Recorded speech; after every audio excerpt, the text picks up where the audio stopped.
La société métallurgique d'Espérance Londeau poursuit inlassablement depuis 1945 une politique de modernisation et parfait sans cesse ses outils de production. Et puisqu'en sidérurgie, produire, c'est avant tout transporter, l'exiguïté de son site industriel cérésien réclamait la poursuite de cet effort en rationalisant les courants de matière. Ainsi, voyons-nous aujourd'hui les bandes transporteuses négocier leurs circuits au long des axes d'approvisionnement en franchissant avec aisance et souplesse le relief et les distances importantes séparant les divisions. Inexorablement, nous voyons disparaître ces vieux outils dont il ne restera bientôt plus qu'un toponyme à consonance mystérieuse pour les oreilles des nouvelles générations. 1926. C'était hier qu'Espérance Londeau commandait à la firme Bleicher un chemin de fer aérien destiné à l'alimentation de ses hauts fourneaux au départ des accumulateurs et du port fluvial.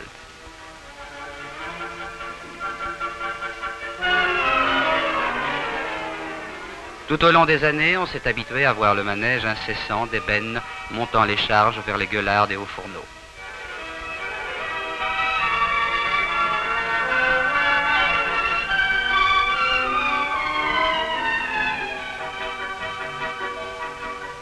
Alors que le carrousel inscrit ses derniers tours, descendez avec nous dans les galeries des trémies au moment où l'équipe rassemblée attend les instructions du surveillant.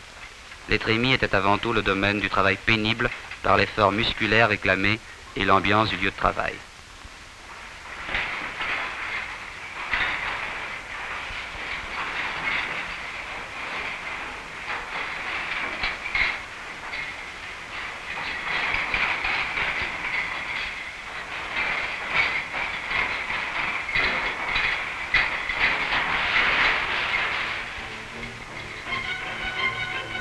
L'ouvrier de ces lieux avait ses particularités, ses manies, une façon de faire où l'insolite le disputait au bizarre.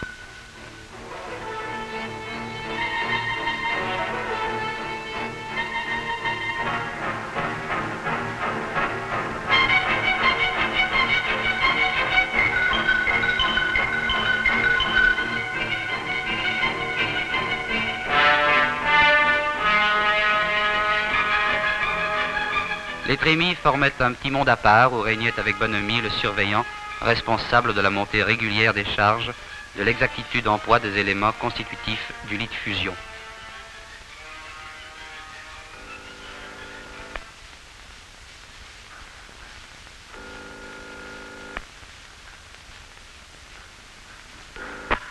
Allô? Julien? Oui, ça. C'est mi. C'est bon, ça, que je vais vous. Général, est-ce que ça va? Devant les points, ça va? Oui, ça. Un solide esprit d'équipe unissait ces hommes dont la communauté de travail devait s'accommoder de ces lieux souterrains.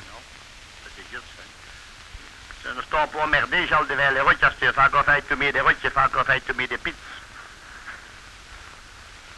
Les routes? Oui, les routes. Bien sûr, il fait encore faire tout Nous n'avons plus. Il paraît qu'on n'a vu de plus. Tu vas pas le prendre, hein? Ben, nous devons, hein? Pas qu'il verre des causes à quoi avec qui. Hein? Toi qu'on mette tonnure. On va être qu'on supprime les routes. Alors, C'est vrai, moi. quelle nouvelle? À lever des standards, dis-moi. Non. Comment non? Oui. C'est sûr qu'il peut aller lever, c'est vous dire, hein? Ah, ça va. Oui, non, il faut connaître les standards. On avait eu la revue. Comment veut des raves? On a Dieu, notre meilleure équipe que nous n'avons jamais vu nous la Belgique. Car c'est tout ce qui se lave, c'est tout. Hein? Allez-vous rentrer? Et vous avez l'air de dire que c'est des raves. Ça c'est vrai que c'est des raves. Oui.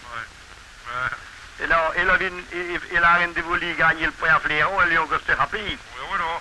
Oui. Quand je suis là, je vais encore finir les points. Oui, ça va, Julien. Ah oui, Julien. Mais non, bah, oui. Tu pleuves bien, non? Quand tu rates? Oui.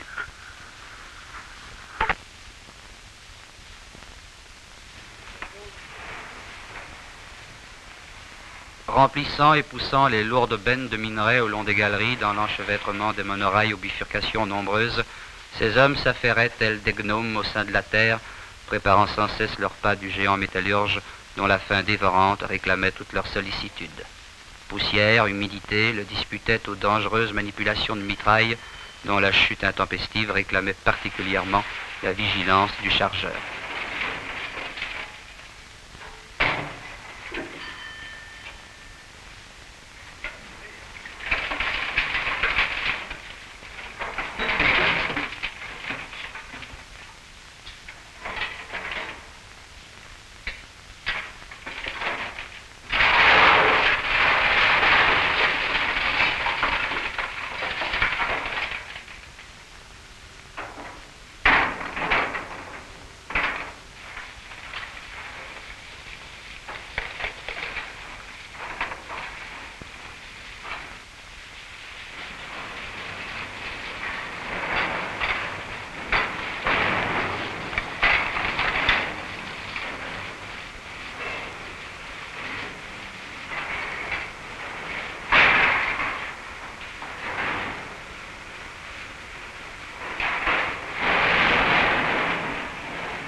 Soucieux de la santé délicate de l'ogre métallurge, le peseur prenait des allures de diététicien pour élaborer les menus équilibrés de son maître tyrannique.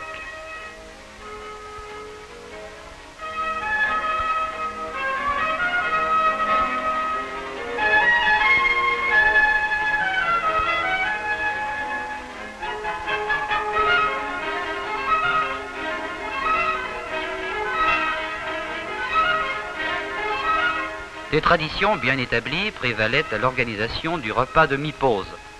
Dévoués inlassablement à servir un maître insatiable, les chargeurs savaient y faire lorsque sonnait l'heure attendue du magnat.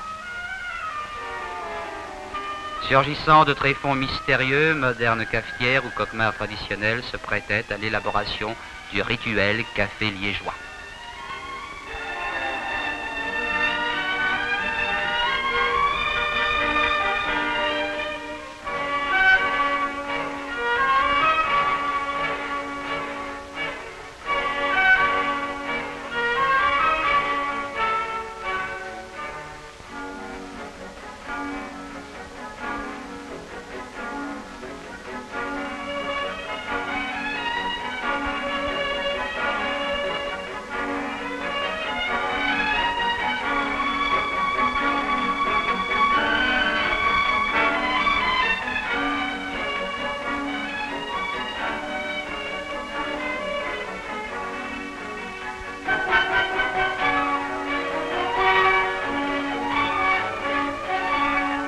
À proximité du plancher dégueulard des anciens hauts fourneaux s'érigeait le local des treuils, vestige vénérable d'une époque paléotechnique attardée. Une machinerie généreuse autant qu'impressionnante s'essoufflait avec ardeur à créer et transmettre le mouvement aux câbles de traction.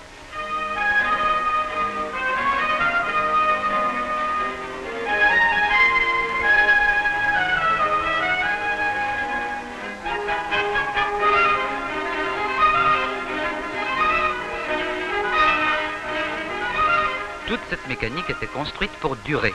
Elle était amoureusement graissée, entretenue, briquée par son machiniste, qui la considéra un peu comme sa propriété.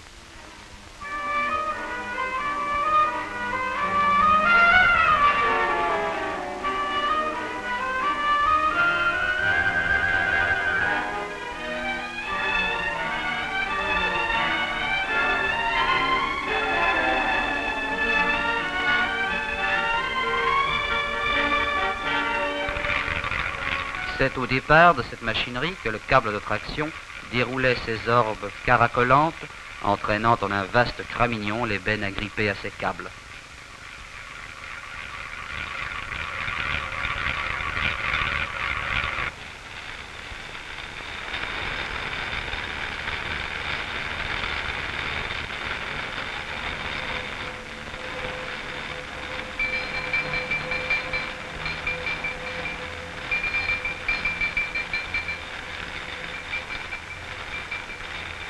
Une signalisation sommaire mais efficace réglait l'incessante cavalcade tandis qu'au trémies, chargeurs et ouvriers s'affairaient à composer les trains de charge.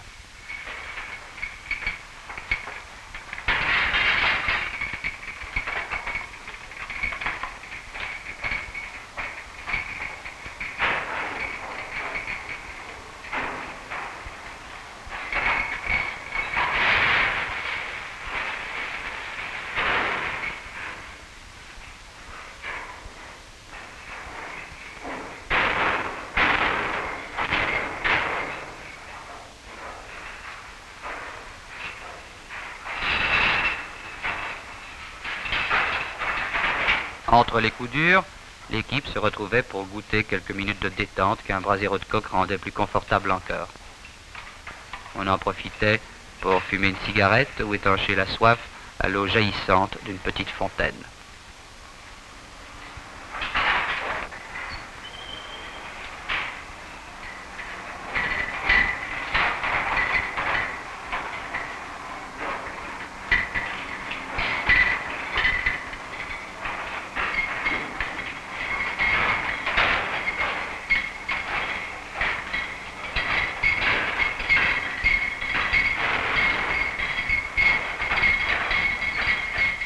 Avant de s'élancer enfin vers leur ultime destination, les gueulards et hauts fourneaux, l'ébène étaient enregistrés au tableau des charges. Leur comptabilisation constituait les éléments de paye de l'équipe et permettait la tenue à jour des stocks de matières premières. Au terme du voyage, l'ébène était accueilli et réparti entre les équipes de chargeurs répondant aux appellations pittoresques de plein mine et plein coq.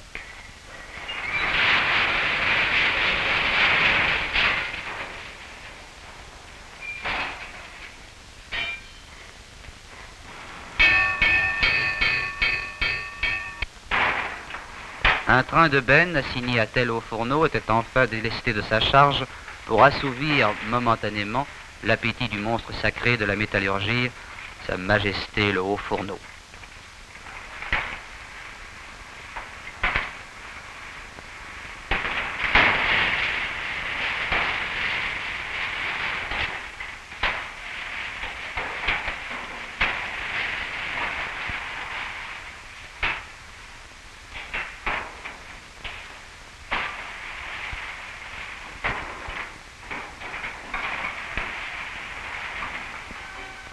Un cérémonial présidait à l'ordonnance du festin par la manipulation successive des cloches à gaz et à mine, alors que déjà la magie des flammes opérait son charme, prélude aux noces chimiques de la pierre et du feu.